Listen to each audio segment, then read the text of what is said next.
할렐루야. 주님의 이름으로 사랑합니다. 주님의 이름으로 축복합니다. 네, 오늘은 술 취하지 말라라는 제목을 가지고 은혜를 나누기를 원합니다.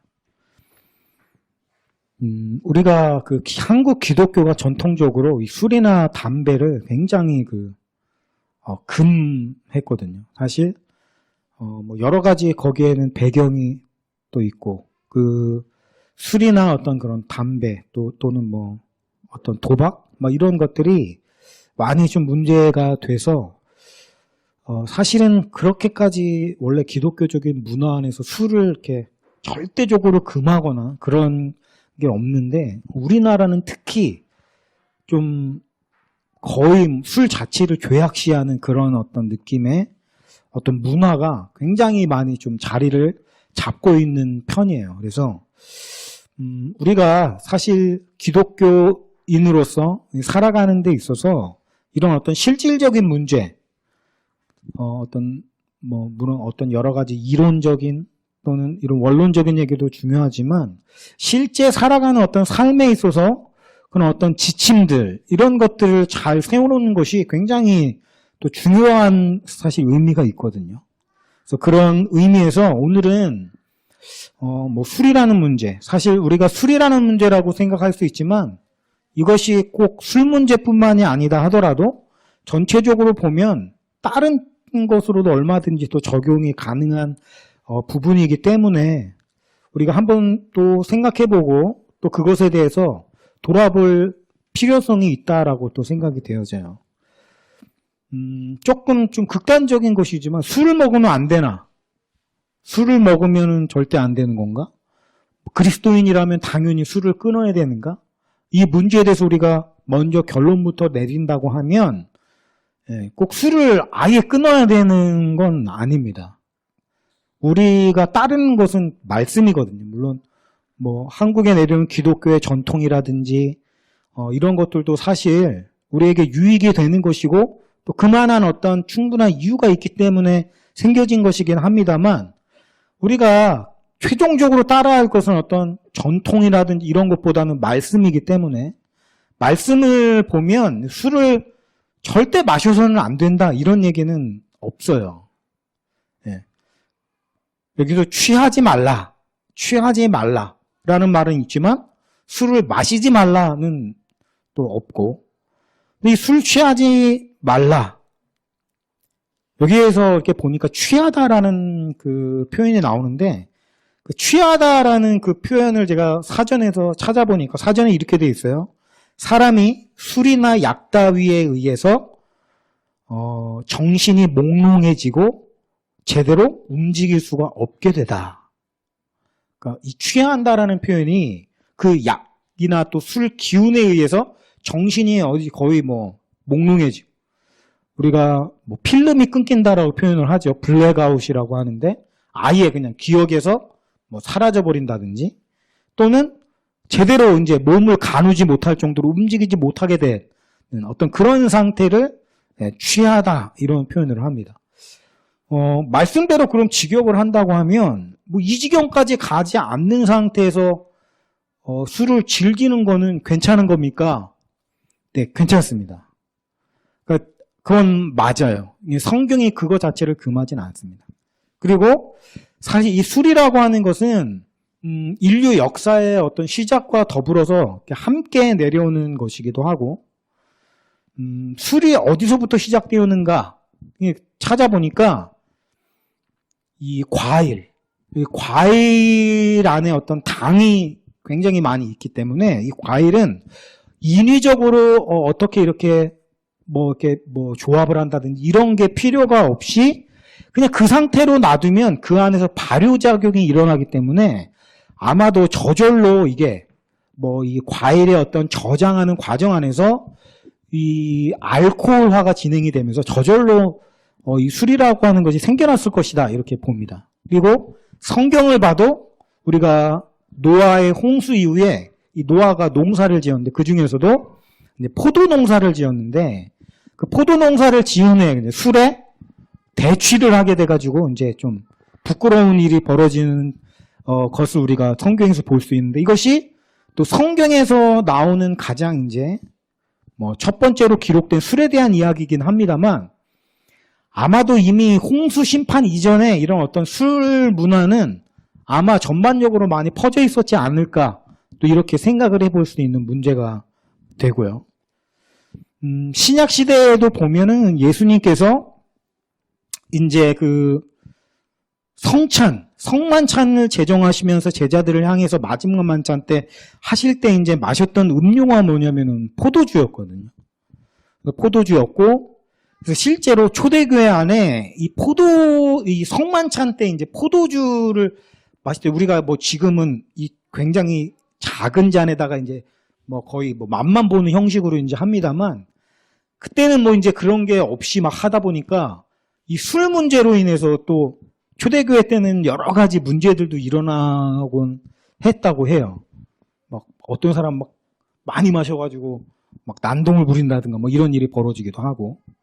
그러니까 그런 것을 우리가 봤을 때 뭐 기독교 예수님이 그죠? 오셔가지고 니네 술은 절대 먹지 마라 뭐 이런 식으로 가르침을 우리에게 주신 게 없단 말이에요. 심지어는 예수님도 아마 포도주는 그 음료처럼 그 문화 안에서 뭐 즐겼다라기보다는 뭐 그죠? 가나의 혼인잔치 같은 데 보면은 잔치에는 뭐 술이라고 하는 게 이제 뭐 필히 따라오는 어떤 그런 결과이고 예수님께서도 이제 그런 부분을 뭐 막 그죠? 그 혼인잔치에 가가지고 술 마시지 말아야 돼 뭐 이렇게 말씀하시지 않았단 말이에요. 오히려 물을 갖다가 포도주로 변화시키셔가지고 그 잔치 자리를 이렇게 흥하게 하셨던 어떤 그런 부분들을 볼 때 우리가 성경적으로 술 자체를 절대 하면 안 된다 이렇게 이야기할 수는 없습니다. 특히나 신약 성경에 보면은 그런 얘기들이 많이 있어요. 뭐 음식을 뭐 먹지 않거나 또는 먹는 것으로 어떻게 거룩하게 되려는 방법은 그 좋은 방법이 아니다. 오히려 더 문제가 생길 뿐이다. 성령으로 충만해지고 거룩해지는 것이 맞다. 뭐 이런 말씀도 있고. 그러니까 우리가 무언가를 먹든지 마시든지 주를 위해서 하라. 이런 지침을 이제 성경은 우리에게 내려주고 있고요.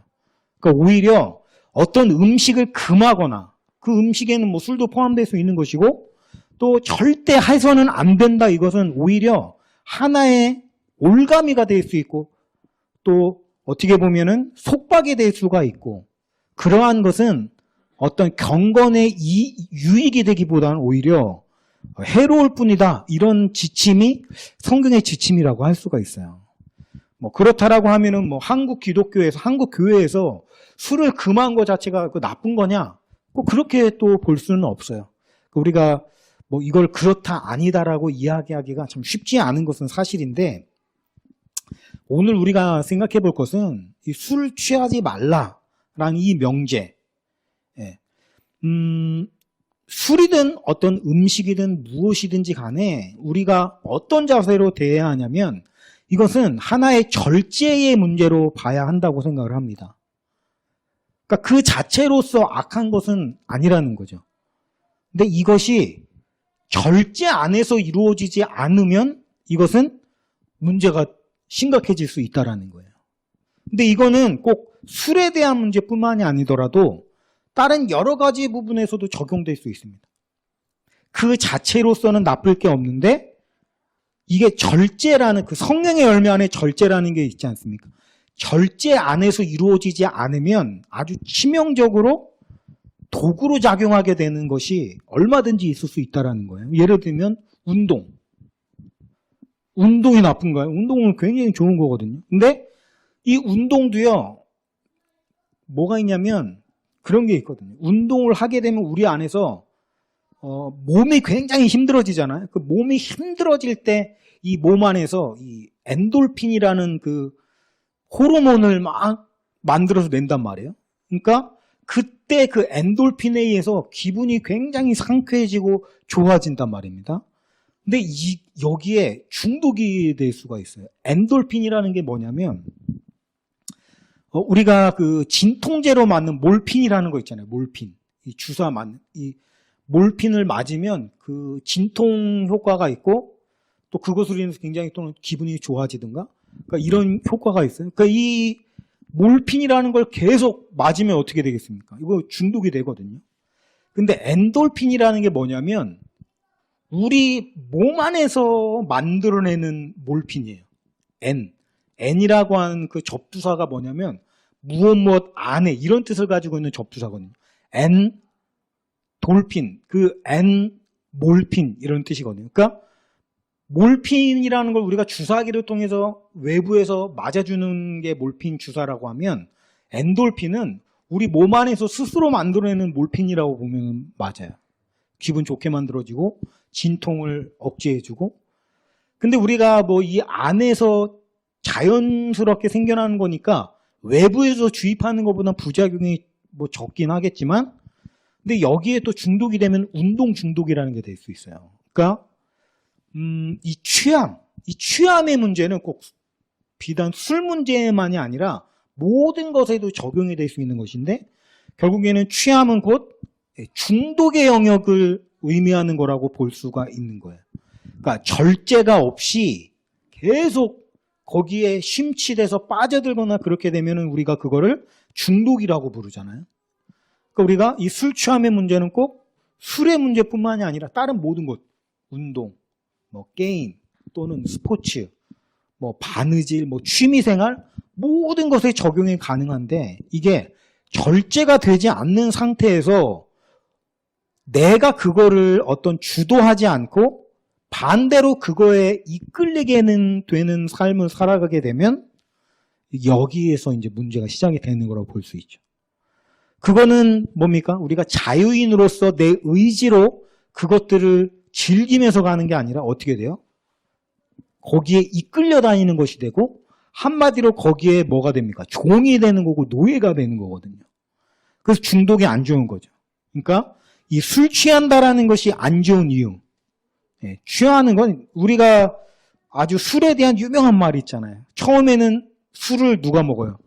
내가 술을 먹고, 그 다음에는 술이 술을 먹고, 그 다음에는 술이 나를 먹는다고 하지 않습니까? 그러니까 이게 뭐예요? 바로 술 취함의 단계를 말하는 것인데, 이런 역전 현상이 벌어진단 말이에요. 역전 현상. 그렇게 되면 이것이 온갖 좋지 않은 부작용들을 내고 결과적으로 이것이 어둠의 것이 되어버린다라는 거죠. 그래서 이 술 취함, 오늘 본문 말씀 우리가 보면 알겠습니다만, 술 취하지 말라 이는 방탕한 것이니라고 되어 있는데, 새 번역 버전 성경으로 보니까 이렇게 되어 있어요. 술에 취하지 마십시오. 거기에는 방탕이 따릅니다. 저는 이게 조금 더 정확한 번역이 아닌가 이런 생각이 되거든. 술에 취하면 방탕이라는 것이 따라오게 되어 있다라는 거예요. 그러니까 술 자체의 어떤 문제보다도 술에 취함으로 인해서 결과적으로 그 안에 온갖 방탕한 것을 바꿔 얘기하면 주님께서 기뻐하지 아니하시는 것, 이것이 줄줄이 따라 나온다. 그러니까 결과적으로 이것이 문제가 되는 것이죠. 술을 마셔야 되느냐, 마셔야 되지 않느냐. 네. 그것은 우리가 이런 어떤 절제의 문제, 그 다음에 술로 인해서 약이 되는 방탕함의 문제에서 우리가 그 시각에서 바라봐야 될 필요가 있다라는 거예요.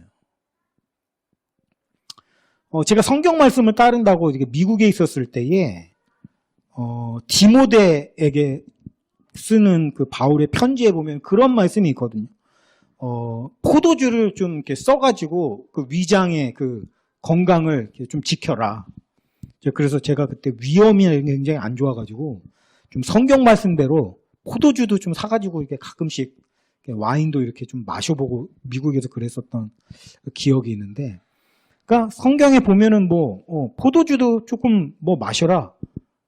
그게 위장에 좋다. 이런 말씀도 있는 것처럼, 그러니까 그런 얘기도 있지만, 이 술이라는 것이 그렇게 또 간단한 문제는 아니에요. 그래서 취하다라는 개념에 대해서 다시 한번 좀 생각을 해보면, 우리가 술에 취한 사람들에게서 공통적으로 발견되는 특징이 하나가 있습니다. 이게 뭐냐면 참 아이러니한데, 이 술에 취한 사람은 자기가 술에 취했다는 것을 자각하지를 못해요. 그래서 그 술 취한 사람들이 공통적으로 하는 말이 있습니다. 나는 취하지 않았다. 그죠? 막 누가 뭐 예를 들어서 뭐 회식 자리라든지 있을 때 너무 많이 마셨어요. 술에 취했어요. 이제 그만 가시죠. 그러면 공통적으로 나타나는 반응이 뭐예요? 화내면서 무슨 소리야? 내가 뭐가 취했다는 거야? 나 하나도 안 취했어. 이런단 말이야. 그러면서 어때요? 몸은 못 가눠요. 막 일어나다가 막 쓰러지고 막 테이블 다 엎고 막 그죠? 그러니까 이 술에 취해 있는 사람들의 공통적인 특징, 술에 취함을 자각하지 못한다. 술에 취하지 않았다라고 주장한다. 이렇게 볼 수 있어요. 그러니까 이게 참 아이러니한데 이게 참 문제가 된다라는 거예요. 술에 취하면 술에 취하지 않았다라고 생각하는 게 문제가 된단 말입니다. 이게요, 잠을 자는 것도 마찬가지입니다. 잠을 자는 것도 우리가 잠이 들어있는 동안에는 내가 잠을 자고 있는 거를 자각합니까? 못합니까? 자각을 못합니다. 자고 있는 동안에는. 왜냐하면 의식 상태가 잘 때는 무의식 상태가 되거든요. 스스로 자고 있는 동안에는 자고 있는 걸 몰라요. 그래서 우리가 잠을 이제 못 주무시거나 불면증에 걸려 있는 경우에 이런 얘기를 하시는 분들이 많아요. 밤새도록 한숨도 못 잤어. 그죠? 너무 힘들었어. 밤새도록 잠 한숨을 못 자고 뜬 눈으로 날밤을 새웠어. 이런 말을 많이 하시는데 옆에 사람은 이상합니다. 왜냐하면은 분명히 코를 골면서 잤거든요. 분명히 코를 골면서 자는 걸 나는 봤는데 정작 본인은 한숨도 잠을 못 잤다고 그래요. 왜 그런가 하니까 보세요. 자는 동안에는 자기가 자는 거를 자각하지를 못합니다. 내가 자각하는 건 언제냐면 항상 내가 깨어있을 때만 자각을 한단 말이에요. 그러니까 어때요? 자고 있는 동안에는 아예 자고 있는 걸 모르죠? 근데 깨어있을 때는 내가 잠을 못 들고 있는데 자각을 하는 거예요. 그러니까 어떠냐면은 분명히 잤음에도 불구하고 본인이 느끼기에는 한숨도 안 잔 것처럼 느껴진단 말이에요. 왜냐하면 자는 동안에는 기억이 아예 나가서 없으니까. 그러니까 이게 옆에 사람이 봤을 땐 분명히 코를 골면서 잤는데 정작 본인은 나는 한숨도 못 잤다라고 이야기하는 이유가 바로 그거예요. 자는 동안의 기억이 아예 없는 거예요. 이와 마찬가지입니다. 술에 취했을 때도 그와 같아요. 분명히 옆에 사람이 보기에는 이 사람이 지금 술에 취해가지고 몸도 못 가누고 지금 완전히 만취 상태인데 그 정작 본인은 자기는 술에 안 취했다고 주장을 하고 막 그런단 말이에요. 이게 잠에 취하는 거나 술에 취하는 거나 마찬가지인 게 그 상태를 전혀 자각하지 못하는 상태가 된단 말입니다. 근데요, 잠에 취한 거는 그다지 그렇게 해악스럽지는 않아요. 왜냐하면 잠에 취한 건 그냥 가만히 있으니까, 그죠? 뭐 가만히 있는 사람이 뭘 하겠습니까? 해봐야 뭐 잠꼬대? 또는 이렇게 뭐 옆으로 돌다가 좀 옆에 사람 좀 아프게 이렇게 다리로 이렇게 차든가 뭐 그런 일은 있을 수 있습니다만 그 이외에 뭐 정확하게 위험한 일을 한다든가 이런 건 없잖아요. 잠에 취한 사람. 반면에 이 술에 취해 있는 사람은 이게 무서운 이유가 뭐냐면 분명히 의식이 거의 없는 상태나 마찬가지거든요. 술에 취해 있을 때는. 그런데 무언가 행동을 한단 말이에요. 술에 취한 상태에서는. 잠에 취해 있는 상태에서는 어떤 행동을 할 게 없는데 이 술에 취해 있는 상태는 뭐랄까요? 이 의식은 자고 있는데 몸은 깨어 있는 상태란 말입니다. 그래서 의식이 없는 상태로 자기도 모르는 채로 무슨 짓을 할지 모르는 상태가 된다라는 게 이게 술에 취함의 문제라는 것입니다. 생각을 해보십시오. 사람이 약합니다. 굉장히 약해요. 그래서 절제를 못합니다. 성령의 열매라고 했잖아요. 이 절제라고 하는 거는 인간의 힘으로 맺어낼 수 있는 열매가 아니거든요. 그러니까 우리는 많이 절제하지 못해요. 그러다 보니까 자꾸 선을 넘어가 버리고 그러다 술에 취하게 되면 어떻게 될까요? 어떤 일이 벌어질까요? 우리 마음이 타락했기 때문에 온갖 추악한 것들이 이 안에 가득 차고 넘칩니다. 사실 짐승 같은 생각, 우리가 뭐 짐승만 또 못한 사람이다 뭐 이런 표현을 하잖아요. 어떤 추악한 본성들이 있죠. 이런 것들이 우리 안에 굉장히 가득하단 말이에요. 우리가 근데 이런 안에 있는 온갖 추악한 어떤 추악한 본성적인 악독한 생각, 음란한 생각 또는 뭐 여러 가지 어떤 그러한 것들이 절제가 되지 않는 상태로 바로 행동화가 돼버린다고 생각해 보십시오. 그러면 굉장히 끔찍해져요. 물론 예수님은 꼭 뭐 음란한 행동, 음욕을 품고 그것을 행동화시켜서 그죠? 뭐 악한 짓을 저지르는 것만 악한 것이 아니라 뭐 음욕을 품은 것만으로도 이미 음행을 한 거다. 뭐 이렇게 물론 예수님이 말씀하시긴 하셨습니다만 그냥 음욕을 마음에 품고 있는 것과 이것을 행동화하는 거에는 굉장히 큰 차이가 있다고 제가 말씀드렸죠. 예전에 설교했던 거 기억이 나시는지 모르겠습니다만 나쁜 건 마음 안에 있다가 행동화되면 훨씬 더 증폭돼서 더욱더 악해지는 것이 된다라고 제가 말씀드린 적이 있어요. 좋은 것도 마찬가지로 마음에 품고 있는 것보다 선한 어떤 것으로 행동화시키는 게 훨씬 더 증폭되는 개념이 있다라고 제가 설교에서 말씀드렸던 적이 있는데 그렇습니다. 그러니까 그냥 안 좋은 거를 내가 마음속에 어떤 생각이나 이런 걸로 품고 있는 것과 이것이 행동화돼 버리는 것 사이에는 엄청나게 큰 차이가 있는데 뭐냐면 피해자가 발생한단 말이에요. 마음에 품고 있는 걸로는 피해자가 발생하지 않습니다. 내 마음 안에서만 일어나고 그냥 상상으로 그냥 그쳐버리니까. 그런데 이게 행동화가 되어버린다라고 하면 그로 인해서 씻을 수 없는 상처를 받게 되는 피해자가 생길 수 있다는 거예요. 음주운전. 자기는 안 취했대요. 그리고 운전대를 잡아요. 근데 이걸로 인해서 사고가 발생하게 되면 어떤 생명을 잃게 되는 치명적인 일이 벌어지게 되고 그로 인해서 한 가정이 파괴가 되고 씻을 수 없는 상처가 오게 되는 엄청난 결과를 얻게 된단 말이에요. 그죠?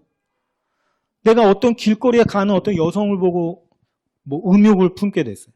그런 생각이 나도 모르게 일어나게 됐어요. 그러나 이것이 절제되고 제어가 된 상태에서 지나가게 되면 아무런 일이 일어나지 않지만 이것이 전혀 제어가 되지 않고 바로 행동화가 되어져서 뭐 힘으로 그분 뭐 제압을 해갖고 내가 성범죄를 저질렀다. 이렇게 되어진다라고 하면 그 한 여성에게는 씻을 수 없는 평생의 상처로 저리지 않게 되는 거 아니겠습니까?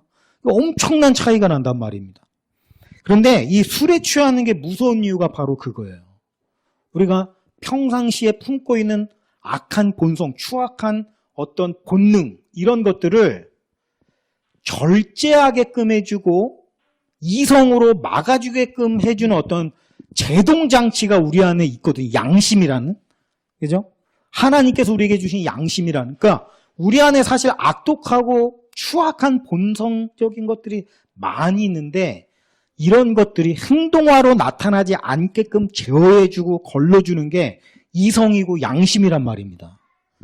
근데 문제는 술에 취하게 되면 이 걸러주는 장치가 제대로 작동을 하지 않게 된다라는 거죠. 그럼 어떻게 되겠어요? 마음으로 생겨지는 그런 추악한 본성적인 욕망 이런 것들이 아무런 제어와 절제, 이거 제어 장치를 거치지 않고 그냥 막바로 나와버리게 된다라는 겁니다.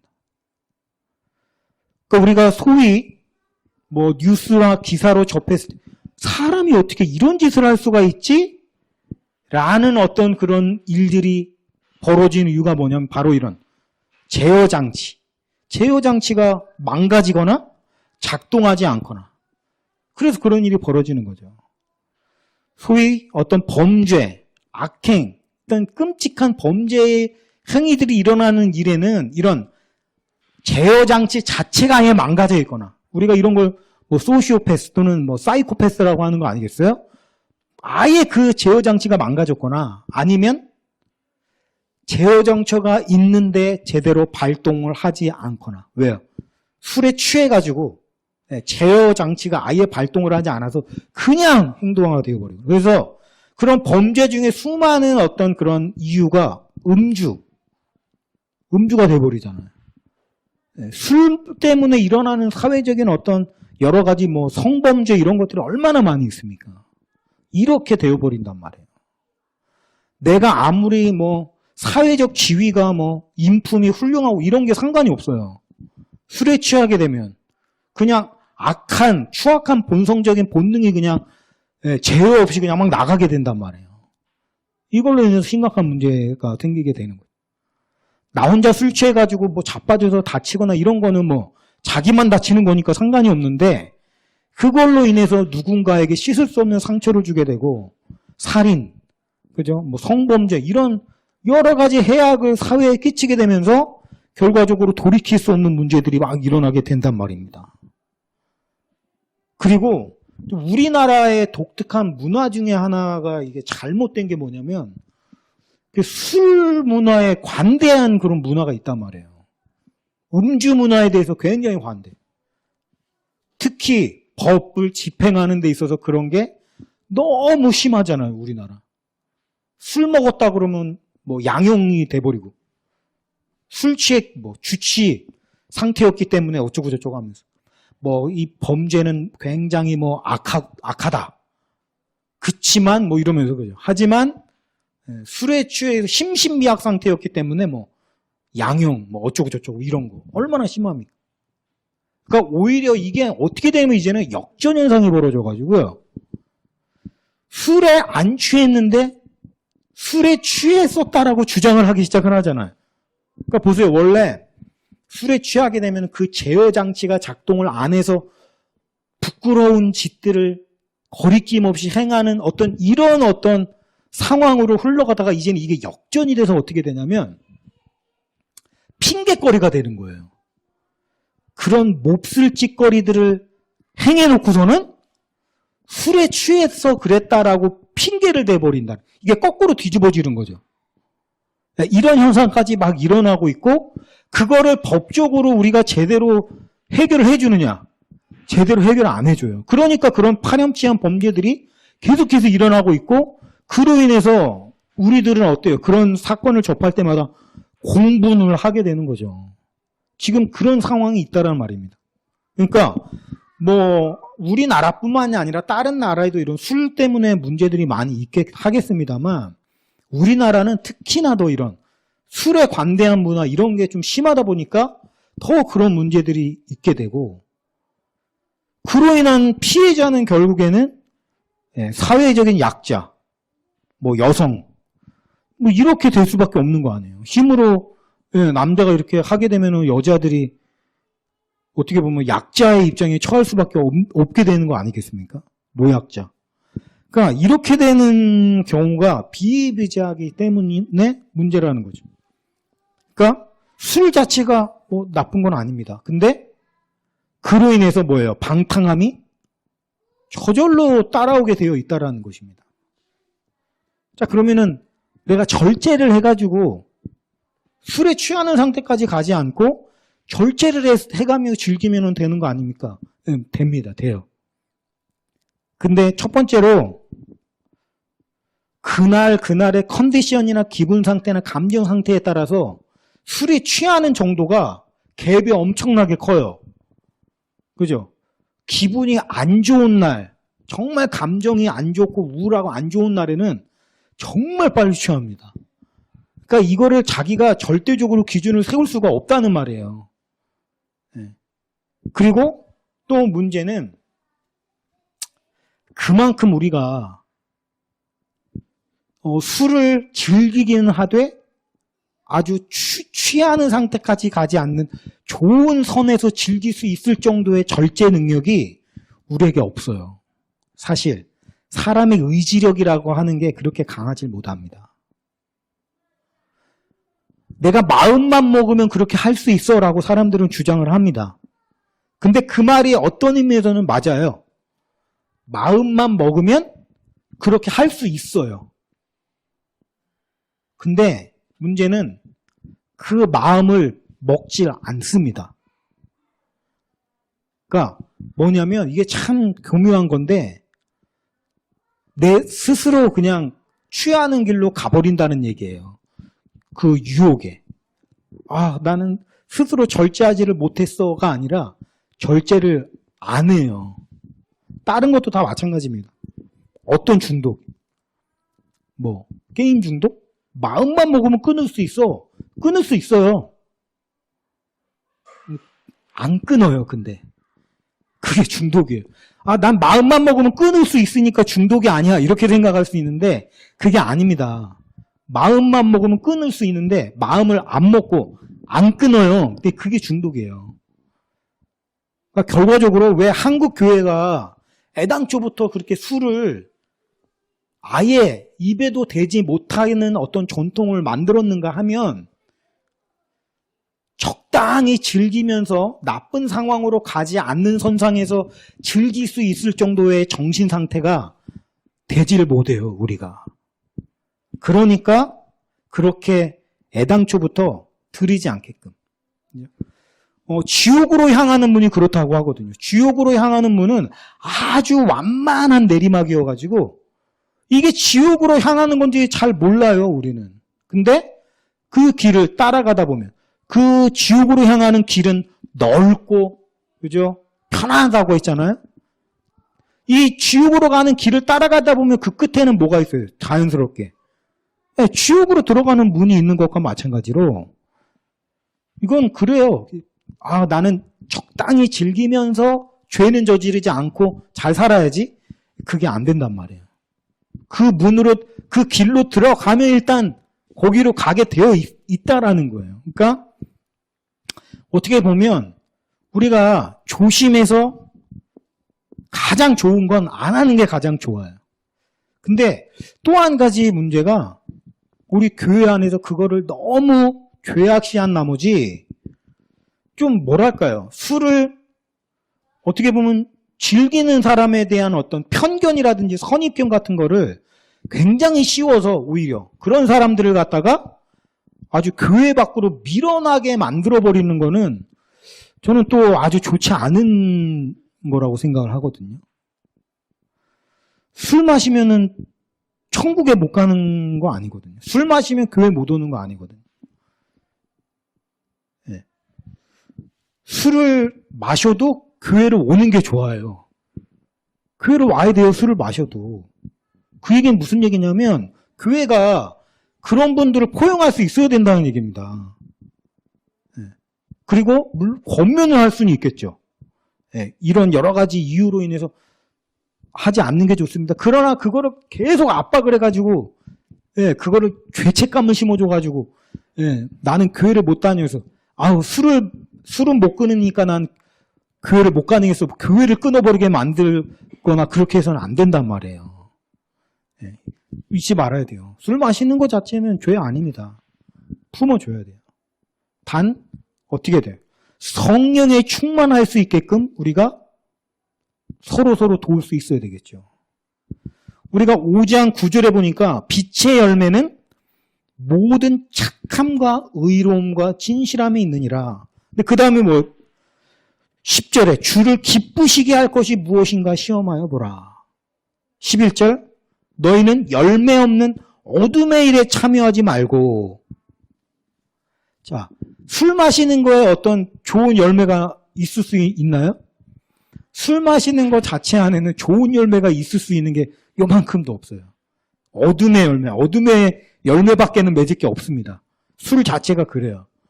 그렇기 때문에 우리가 점점 더 이런 술보다는 여기 보세요. 성령의 충만함을 받으라. 성령의 충만함을 받으면 뭐예요? 모든 착함과 의로움과 진실함의 열매를 맺게 되어 있다는 거예요. 성령의 충만함을 받으면 절제할 수 있는 힘이 더욱더 생겨질 수 있단 말이에요. 참 아이러니합니다만 성령의 충만함을 받으면 술을 건강하게 즐길 수 있는 힘을 얻을 수 있다는 거예요.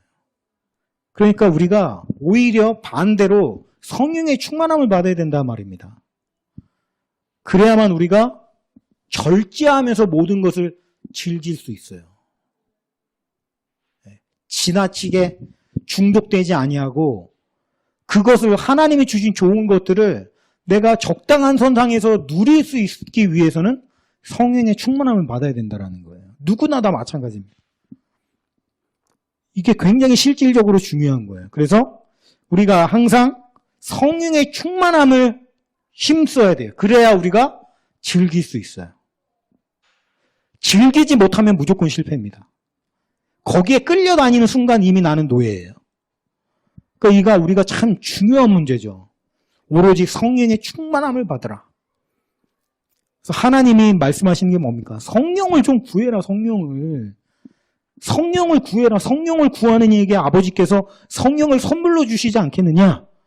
오늘 우리가 그 말씀을 꼭 기억하시고 모든 것을 누리는 사람들이 되었으면 좋겠어요. 네. 성령의 충만함을 받아서 절제하면서 제어하면서 그죠? 하나님의 좋은 열매를 맺어가면서 즐기고 누릴 수 있도록 우리가 뭐 스토아 학파의 금욕주의 막 욕망을 막 억누르는 이런 건 우리 경건에 도움이 안 됩니다. 예수님은 그렇게 말씀하지 않았어요. 누리게끔. 예. 잔치집에 가가지고 포도주로 만들어 주시고 누리게끔 하셨단 말이에요. 근데 그걸 누리기 위해서는 오로지 한 가지 방법. 성령 충만한 것밖에 없어요. 우리가 성령의 능력을 구해서 절제의 열매를 맺어서 모든 것을 잘 누릴 수 있는. 애당초에 난 그런 걸 절제하고 누릴 수 있는 자신이 없다 그러면 아예 안 하는 게 유익하고요. 그 안에서 우리가 잘 누릴 수 있는 능력을 길러서 주님 보시기에도 기쁜 일평생 조금도 시간을 그런 데 쓰지 않고 오로지 복음 전도에 모든 것을 다 쏟아부어야 된다. 예수님 막 그렇게 얘기하시지 않습니다. 삶의 초점은 물론 예수님, 주를 기쁘게 하는 데 우리가 맞춰져 있지만 누리는 거, 또 즐겁게 사는 거, 그것도 주님이 우리에게 주시는 선물이에요. 우리가 그러한 것들을 분별해 가면서 잘 누리실 수 있는 저와 여러분이 되시기를 주님의 이름으로 축원하면서 말씀 마치겠습니다.